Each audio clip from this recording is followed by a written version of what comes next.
boys and girls. Your attention, please. Presenting a new exciting radio program. Welcome to the 28-day nervous system reset.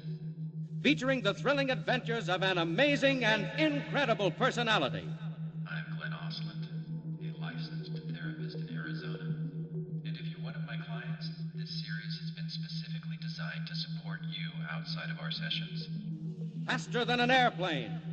It uses binaural audio beats to guide your brainwave states into a healthy, sustained, natural calm. More powerful than a locomotive. What I am doing with this little series in the 28-day nervous system reset podcast world Impervious to bullets. is taking old-timey radio programs Up in the sky, look! that are in the public domain It's a bird. to give the mind something interesting to listen to, It's a plane. while the body silently creates It's Superman. pathways of calm. Research has shown that daily use of Theta binaural audio meditations over time can reduce anxiety, support parasympathetic rest and recovery, and improve emotional regulation. Headphones are required for the full binaural effect.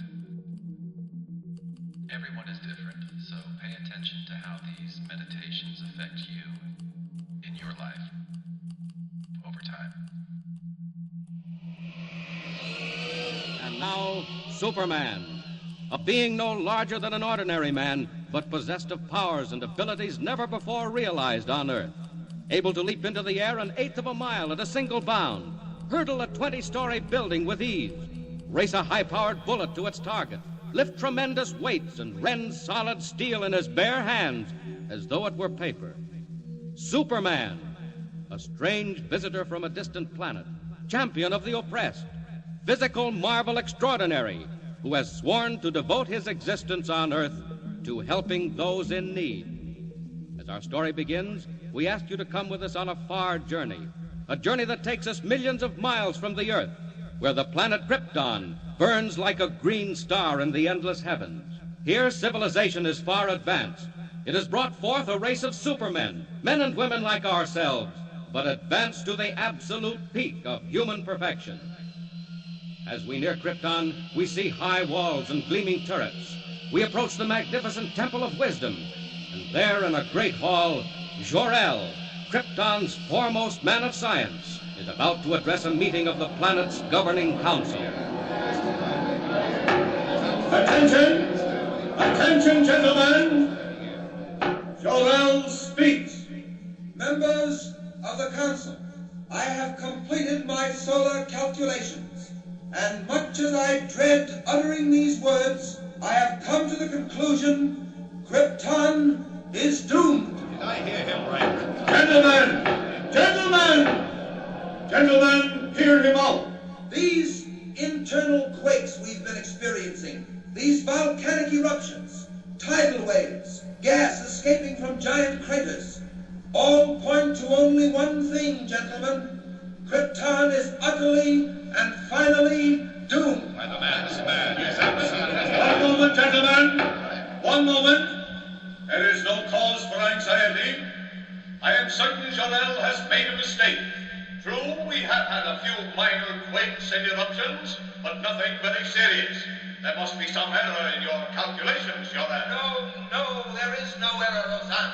I only wish there were. The sun is gradually drawing Krypton closer to it. Within a month, possibly only a week, the gravitational pull will be so tremendous that Krypton will not be able to weather the strain. And then our planet will explode like a giant bubble, destroying every living thing on it. Assuming for the moment, Jor-L, that what you say is true, how are we to avoid it?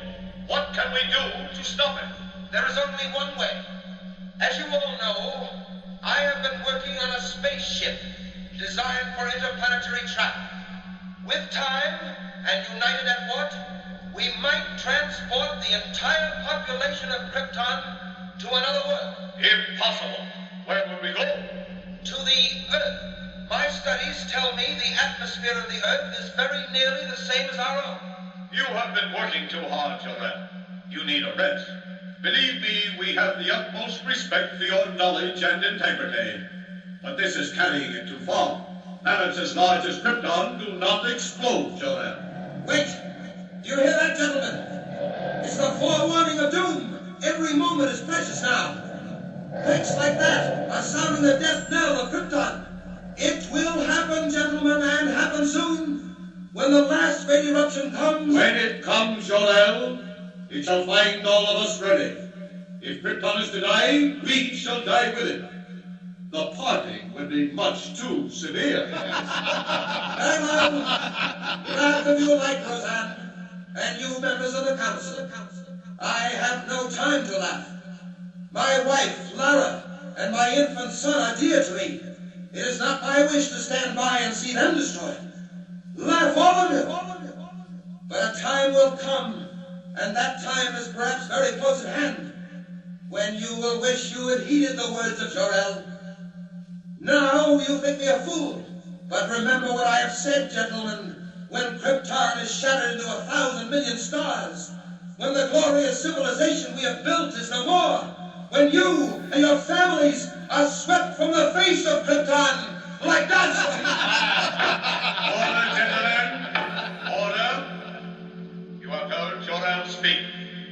Is it your wish that we devote time and money to the building of spaceships or the transportation of Krypton's population to another planet? I'm sorry, Jor-L.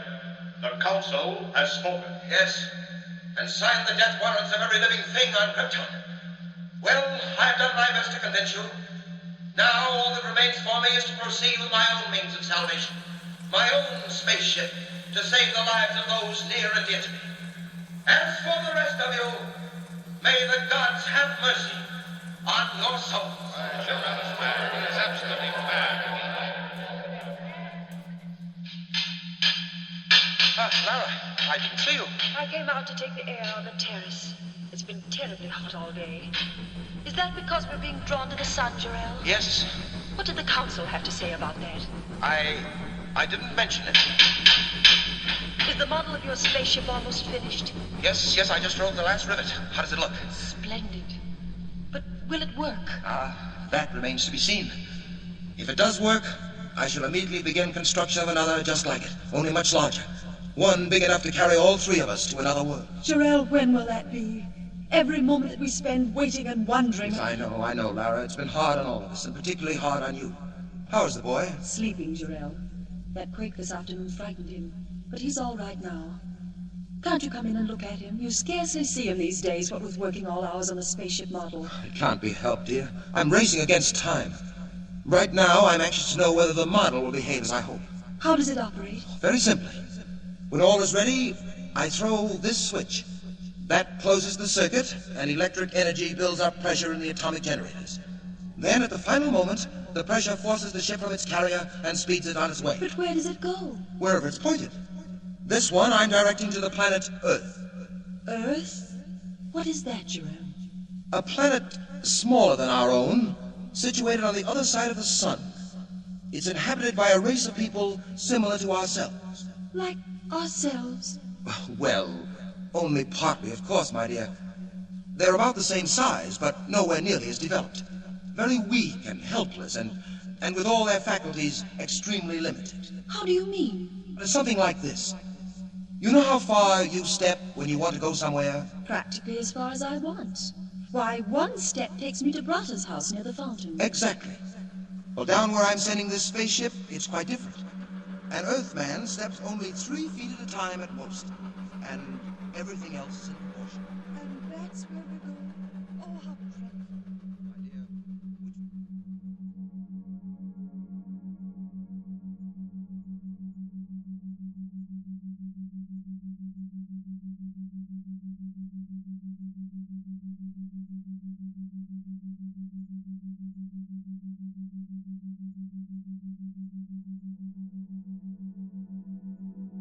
I hope you don't mind me jumping in here again. I want to explain to you how binaural audio works.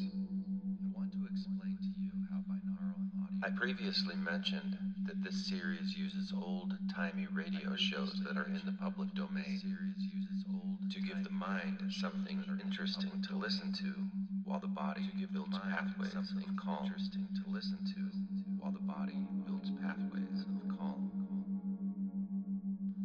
This particular old-time radio program, The Best of Superman, was first published in 1940 during the golden age of radio.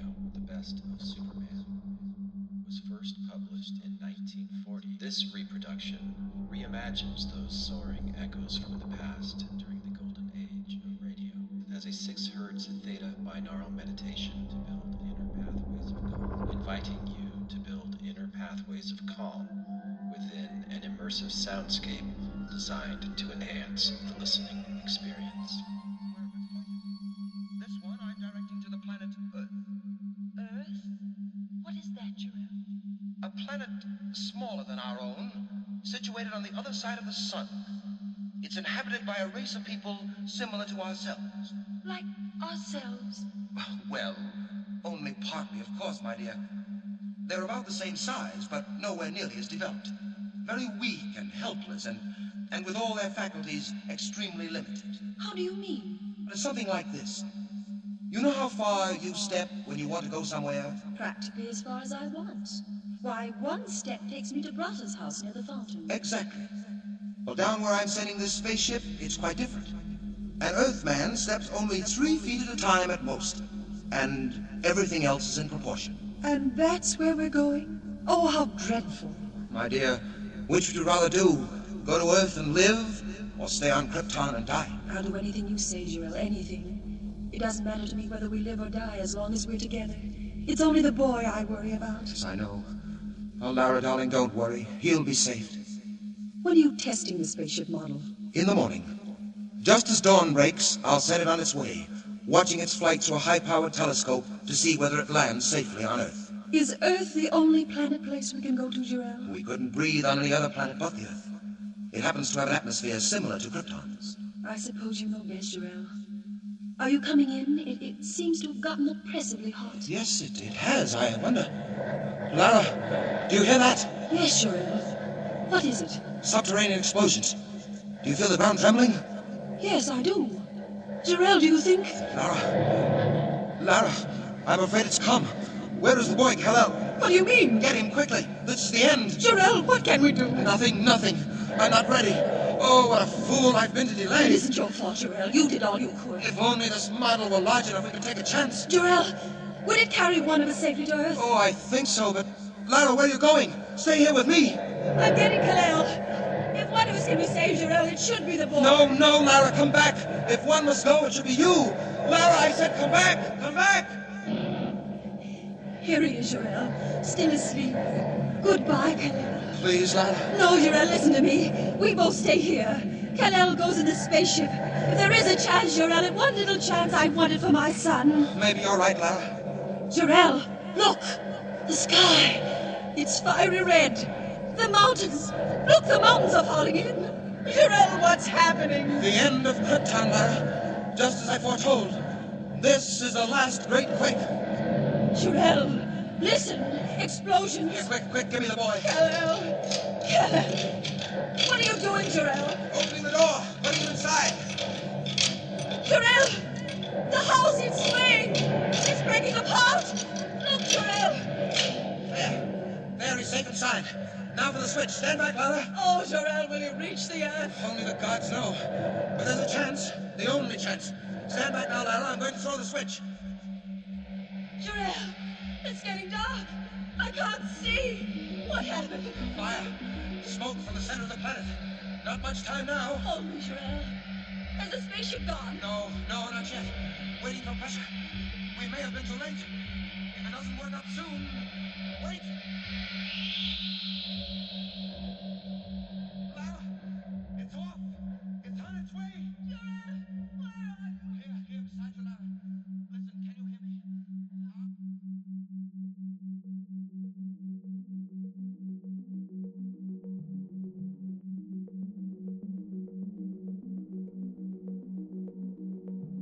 Binaural beats work by presenting a slightly different tone in each ear. In this case, 220 Hz in your left ear, 226 in your right. These signals converge in the brainstem's superior olivary complex, an advanced auditory structure that evolved to compare tiny differences in the timing and intensity of sounds reaching each ear, allowing us to locate where a sound originates, like how you might know if a twig snapped just behind and to the right of you while hiking in the woods. The brain interprets the difference between these two tones and creates its own rhythmic 6 Hz pulse, encouraging neural synchronization with the theta frequency.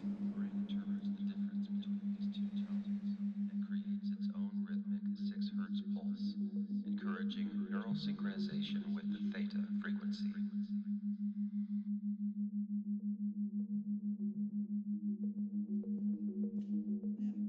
There, he's safe inside. Now for the switch. Stand back, Lara. Oh, Jor-El, will you reach the earth? Only the gods know.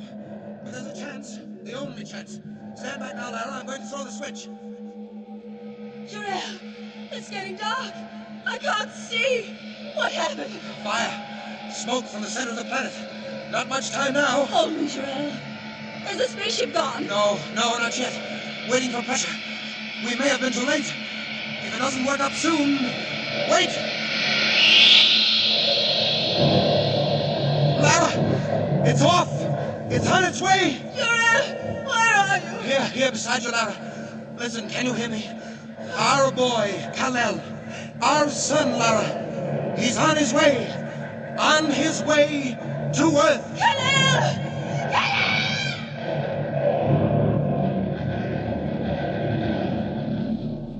So the tiny rocket ship roars into the uncharted heavens as the mighty planet of Krypton explodes into millions of glowing fragments, glittering stars to remain forever in the night sky. Jor-El and Lara, devoted parents of the tiny boy, perish in the giant quake that destroys Krypton. But what of the rocket ship? Does it reach the Earth? Does it find its mark in all the far-flung darkness of space? Remember, don't miss the next installment of Superman. Up in the sky. Look, it's a giant bird. It's a plane. It's Superman. Superman is a copyrighted feature appearing in Action Comics magazine.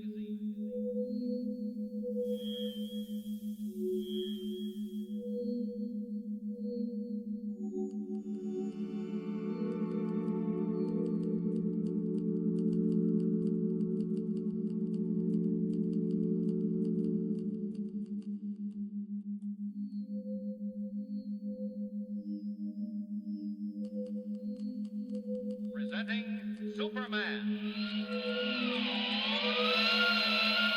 Up in the sky. Look, it's a bird. It's a plane. It's Superman! And now, Superman, eighth wonder of the modern world. Visitor from a distant planet whose strength knows no limit, whose endurance is beyond anything humanity has ever known. We have seen how the child of Jor-El and Lara was placed in the rocket ship and sent on his way to Earth. During the long journey of the rocket ship to the Earth, the child has become a man. The rocket landed in a desert. Superman stepped forth full grown to explore this strange new world in which he found himself. Today, as our story continues, we find him hovering with his curious power above a quiet highway in Indiana. A trolley car is just pulling up the hill, and as Superman wheels and turns in curious flight, unseen below, a man and a boy come out of the shed that serves as waiting room.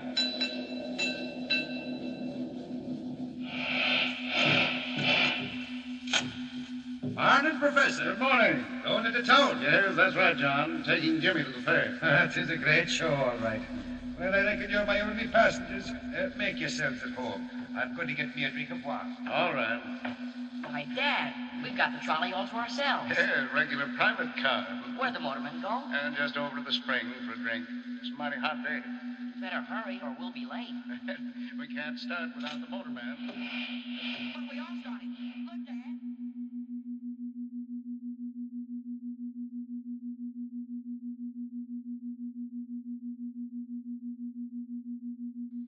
Research indicates indicates that regular binaural beat listening in the theta range can reduce anxiety and the body's stress hormones, increase mental focus, and support the vagus nerve through improved high-frequency heart rate variability, a marker of parasympathetic regulation and relaxation. Repeated listening strengthens these neural circuits, supporting ongoing myelination in more efficient signaling. While 28 days is not a magical number, it is a practical time frame for establishing a new habit. That is the idea behind the 28-day nervous system reset. Each session is another opportunity to reinforce what I call neural pathways of calm. I have personally been using binaural meditations for more than a year and a half, and I'm sold on its effects for me. However, everyone is different. Pay attention to how this practice affects your own life over time.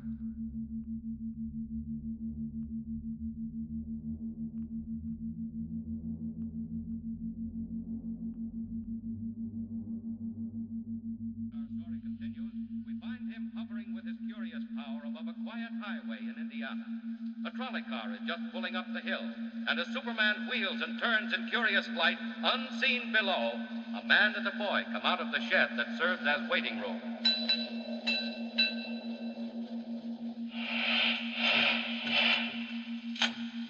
Morning, Professor. Good morning. Going into town? Yes, that's right, John. Taking Jimmy to the fair. Tis a great show, all right. Well, I reckon you're my only passengers. Make yourselves at home. I'm going to get me a drink of water. All right. Why, Dad, we've got the trolley all to ourselves. Yeah, regular private car. Where'd the motorman go? And just over to the spring for a drink. It's a mighty hot day.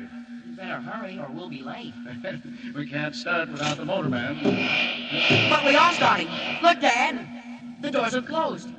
We're moving. Yes, what happened? Dad, I want to get out. The brakes. Something happened to the brakes. Let's get out, quick. Open the doors. They're jammed. They're tight shut. Dad, we're going faster and faster. We're going downhill. Dad, what are we going to do? Jimmy, come here. The window. Out the window, Dad. Get it open. Smash it. Oh, wait. Jump, Dad. Jump. No. It's too late. Going too fast. We've got to, Dad. Look, there ahead is a tree. Jimmy. A tree's falling right in the tracks. Look, there in the sky. It's a man. Why, he's flying. It can't be. It's not possible. Dad, he's coming straight at us. He's moving down. He's standing on the roof. Dad! Quick! Grab hold of me! No, put me down. Let me go. Stop it! One under each arm. Out through the top. Hold on! We're going to crash!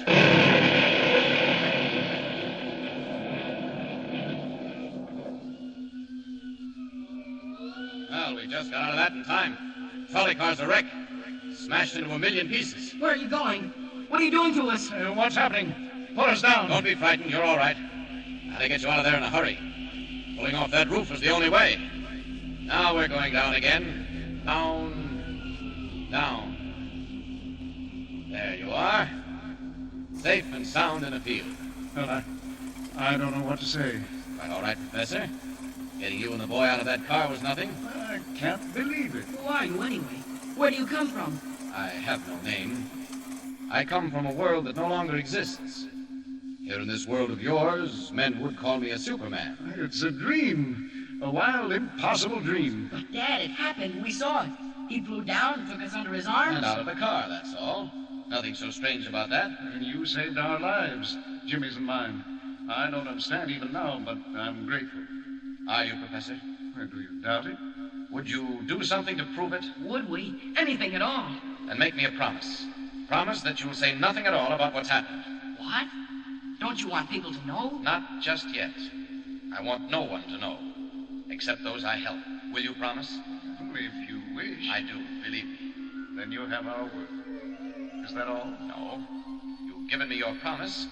Now I want your advice. You want advice from us? You know this world. I'm a stranger. You know the people in it.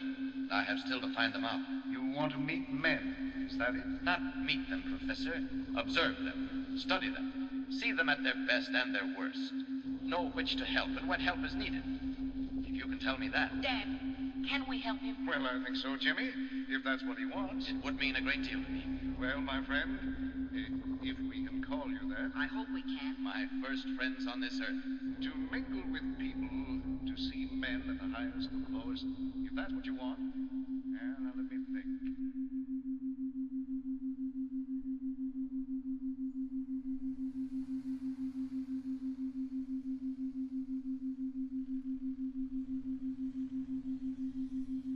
Now, how about newspapers? Great metropolitan daily.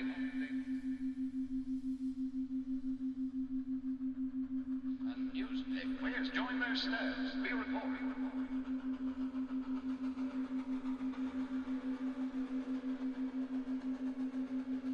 Oh, but you can't do it in those clothes. Not that blue costume with the cloak and shield on your breast.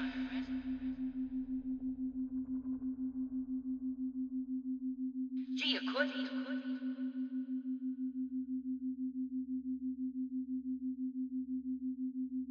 Jimmy. These are the cloak and the shield of Superman. If I become his other men, I shall dress as other men. Well, you'll have to assume some kind of a name. What do we call you? I have no name.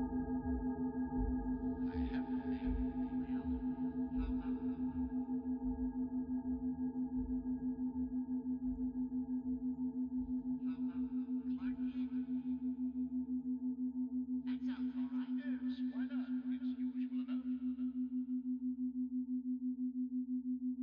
usual enough. Won't attract attention.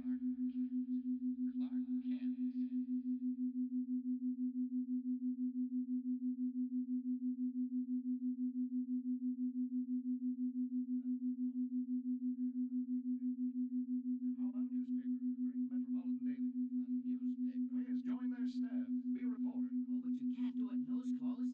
Not that blue costume with the cloak and shield on your breast. Gee, you couldn't. Jimmy, these are the cloak and the shield of Superman.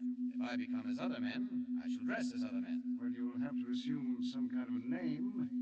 What do they call you? I have no name. Well, how about Clark Kent? That sounds all right. Yes, why not? It's usual enough. Won't attract attention. Clark Kent. Clark Kent. Yes. And about joining a newspaper. That should give me an opportunity to learn the troubles of men, to know whom to help, and when help is needed. I'll do it. Many thanks to both of you for your advice. Well, no thanks are necessary. If there were only something more. Just this. Remember your promise. Never to reveal my identity. And now, goodbye. I've stayed too long, and I'm off. Goodbye! Goodbye! Goodbye! They're right. Superman must become a reporter. A reporter by the name of Clark Kent. Clark Kent. I'll do it.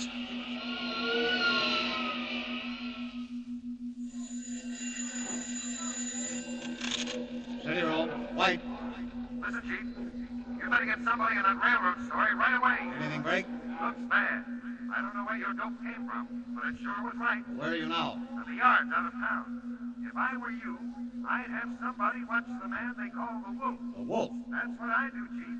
Watch him, trail him, follow him every minute. He's at the bottom of this as sure as you're born. Oh, hey, I gotta beat it. Someone's coming. Oh, Excuse me, Mr. White. That young man's still waiting. What, Gemma? Oh, the one who wants a job? Well, let him wait. Who have we got that's free? Cam's on the coast. Grayson's down in Virginia. Most of the day men are full up. I knew it. Confound it's always the way. Something breaks and nobody to handle it. What is it, Mr. White? Railroads. Sabotage. I didn't believe it, but there may be something in it after all. If there is... Yes, sir. If there is, Miss Smith, it'll be the biggest story since Lindbergh. And me short-handed. Oh, what's the use? Yes, sir. About that man. Oh, send him in. Send him in. Yes, sir. Come in, Mr. Ken. Mr. White will see you now. You want to see me? Close that door. Yes. My name is Kent. Clark Kent. What can I do for you, Mr. Kent? Well, Mr. White, you can give me work, I hope. Work? On the paper? Yes, sir. I'd like to be a reporter. Oh, you'd like to be a reporter. What papers have you worked on? Well, none, sir, but... Oh, you haven't. But you think you'd be a whiz. Well, I'm afraid I can't use you, Kent. You mean you haven't any openings? Not for greenhorns. I'm sorry if I'm blunt. But, Mr. White, even if I am a greenhorn, suppose I brought you a good story. And where would you get it? I'm afraid you'll have to excuse me, Mr. Kent. A really good story? Such as? Such as the complete insight on the man called the Wolf on the Western Railroads? What's that? You heard me. Do you want that story? Do I want it? Well, I should say I do. But look here. I think I could get it for you, Mr. White. What do you know about the Wolf? A little bit. Where did you ever hear his name? Connection with railroads, Mr. White. Oh, stop beating around the bush. I only heard the beginning of that myself yesterday morning. Not a paper in the country's carried a line, and yet... Yet I come in here and talk about it. I think I could do something with it, Mr. White. Now, look here, Kent. Mysterious secret messages have threatened to tie up every railroad in the country, beginning with the Western. For a while, the road paid no attention, and then the cracked flyer on the P&R went off a bridge. Yes, I read about that. Yeah, naturally. But you didn't read about the warnings because they weren't printed. Weren't printed? No, and they won't be. Not until we've checked all the angles. And then this man, the Wolf. Oh, yes, the Wolf. Now, where do you come in? How did you get to know the Wolf? Excuse me. Say your own, White. My friend, tomorrow night, the Silver Clipper leaves Denver for the west. It will not arrive in Salt Lake City. Hey, what's that? Who's this? I have been called the Wolf. Goodbye. Hey, come back here. Come back here. Wait. Yes, Mr. White? Where did that call come from? I'm sorry, sir. The party is disconnected. Nuts. Beg your pardon, sir, but if that call did come from the Wolf, I should be inclined to believe it. Huh? How do you know who that was? If I were you, I'd warn the officials in charge of the Silver Clipper. Look here. You couldn't hear that phone. What is this? How do you know who called me? As I was saying, Mr. White, suppose I brought you a good story. The story of the Silver Clipper and the Wolf. I take chances, Kent. I'm going to take a chance on you. Thank you, Mr. White. It's 2,000 miles. You'll have to hop a plane. I'll get there, Mr. White, in spite of the weather. Lord, I hadn't noticed the weather. Well, get to the airport anyway. You rang, Mr. White? Miss Smith, this is Clark Kent, temporarily attached to our staff.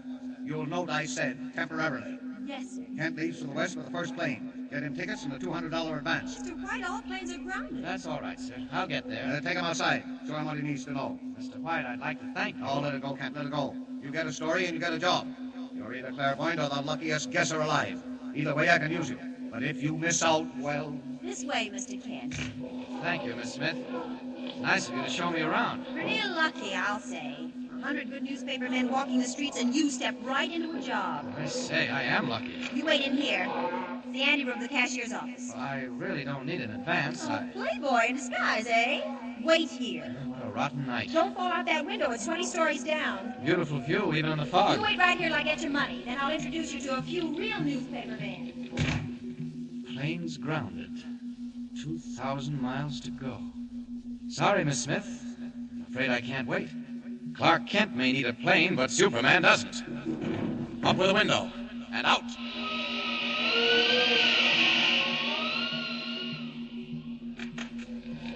I didn't keep you waiting to...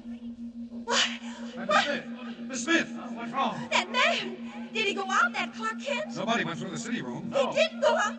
Well, I left him right here, the window. Oh, the open window, he went through it, and it's 20 stories down. How do you went out the window? Out the open window, 20 stories above the ground. In the wink of an eye, Clark Kent, cub reporter for the Daily Planet, becomes Superman, eagle of the sky, winging his way west over city and plain, river and mountain, through the storm-swept night.